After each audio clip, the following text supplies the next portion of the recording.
3 ans. 3 ans aujourd'hui. 3 ans qu'il y a mon nom sur tes papiers, et cela pour mon plus grand bonheur. Il y a 3 ans jour pour jour, le 15 janvier 2017, alors que tout était noir, papa et maman sont venus me voir, se sont assis et m'ont dit « Ne pleure pas, redresse-toi, bats-toi, Dumbo a besoin de toi, il est à toi maintenant. » Ces paroles ont changé la suite de ma vie. Je n'avais plus le choix, il fallait être forte pour toi. Une responsabilité, mais surtout un plaisir énorme et une motivation pour continuer à découvrir la vie. Je savais que je n'étais plus seule, je savais que tu étais là, que malgré tout, les étapes de la vie me sembleraient plus faciles à tes côtés. Je ne pourrais bien évidemment pas résumer 3 ans de notre vie en une vidéo, mais je pense, comme chaque propriétaire, qu'il y a eu des moments de doute, des moments de pleurs, mais également et surtout des moments de joie, de fierté et d'amour. Mais tout cela n'est que cliché, trop banal pour décrire cette histoire qui est la nôtre.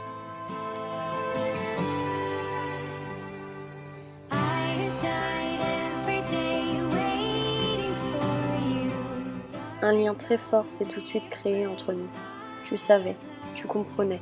Il fallait que tu sois doux, que tu fasses attention à moi. Du haut de tes 3 ans, tu te comportais déjà en grand. Tu ressentais tellement bien les choses et tu les ressens encore très bien d'ailleurs. Quand j'étais fragile, tu laissais ce périmètre de sécurité. Quand j'avais du mal à marcher, tu me laissais m'appuyer sur toi et tu adaptais ton allure à mon rythme. Et c'est comme ça qu'on avançait, doucement, mais sûrement. On a ensuite commencé tranquillement ton débourrage. N'ayant pas le droit de monter, tout était à pied. Longue graine, travail à pied, balade à pied, toujours dans le respect et la tranquillité. Une confiance absolue s'est installée.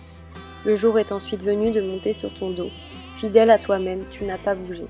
Tu m'as laissé te chevaucher avec grande sérénité, avec quelques coups d'œil de temps en temps pour vérifier que tout se passait au mieux pour moi. Toujours à vouloir bien faire, toujours à faire attention à ce que tu faisais, pour ne pas me faire peur ou mal. On a continué notre petit bout de chemin ensemble, doucement mais sûrement, comme dit précédemment. Des moments pas faciles on en a eu et on en aura encore, mais nous avons toujours réussi à combattre les précédents, donc pour le futur, je ne m'inquiète pas. Ce n'était vraiment pas facile, je ne pouvais pas faire toutes les choses que j'avais envie de faire, de t'apprendre, mais avec de la patience, on a fini par y arriver. On a commencé à effectuer des séances plus poussées, d'abord sur le plat, puis en y ajoutant quelques barres au sol. De grosses remises en question se sont faites, sur moi, sur toi, mais jamais sur nous, notre duo, ce qui faisait notre force, j'y croyais toujours et encore. Plus le travail avançait, et moins c'était facile. Tu comprenais que j'allais mieux, qu'il fallait moins faire attention, donc comme tout cheval, tu as commencé à tester. Les dérobades incessantes, les coups de cul infinis avant de galoper, ainsi que les embarcations immédiates en balade. Là encore, remise en question sur remise en question ont commencé à s'enchaîner. J'ai admis qu'on avait besoin d'aide, de changement. On a alors commencé à prendre des cours dans le Hara où j'avais commencé à y monter un mois avant pour me faire un avis. Ça a été un véritable déclic. Les premières séances ont été très compliquées, puis ensuite, on n'a pas arrêté de progresser. On a développé le saut d'obstacle qui a été pour toi un véritable jeu. Le plaisir que tu prenais à sauter était incroyable. Je ne t'avais pas vu comme ça depuis des mois. On était épanouis dans ce qu'on faisait. C'était parfait. Mais les mois ont passé et j'avais la sensation que je pouvais te rendre encore plus heureux, que je pouvais te donner une vie encore meilleure. Pour moi aussi, la situation devenait compliquée avec les études, les allers-retours au club que je ne pouvais de moins en moins faire. Là encore, j'ai senti qu'on avait besoin de changement. J'ai donc eu l'idée de te ramener à la maison. Après en avoir parlé avec mes parents, qui étaient d'accord, on a commencé à chercher sérieusement un champ où te mettre. Après plusieurs semaines, mois de recherche, on a enfin trouvé. Il fallait l'aménager, le clôturer pour que tu sois au mieux. Et après quelques péripéties, j'ai réalisé un pur rêve en t'amenant près de moi, et c'est ainsi que ma vraie vie de propriétaire commença. J'ai compris ce que c'était d'avoir un cheval sous sa responsabilité.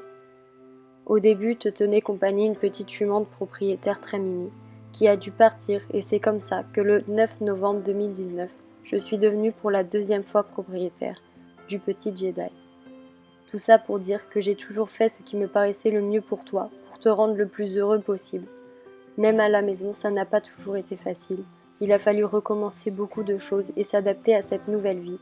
Mais c'est maintenant que tu es là, près de moi, que je te vois heureux, épanoui, C'est quand j'entends ton petit hennissement chaque jour quand je viens te voir que je me dis que c'était la meilleure chose à faire. Nous sommes bien plus heureux ainsi.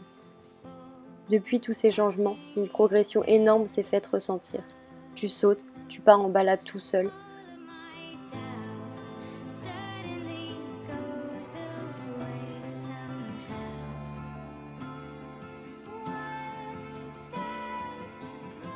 Saute même les arbres couchés.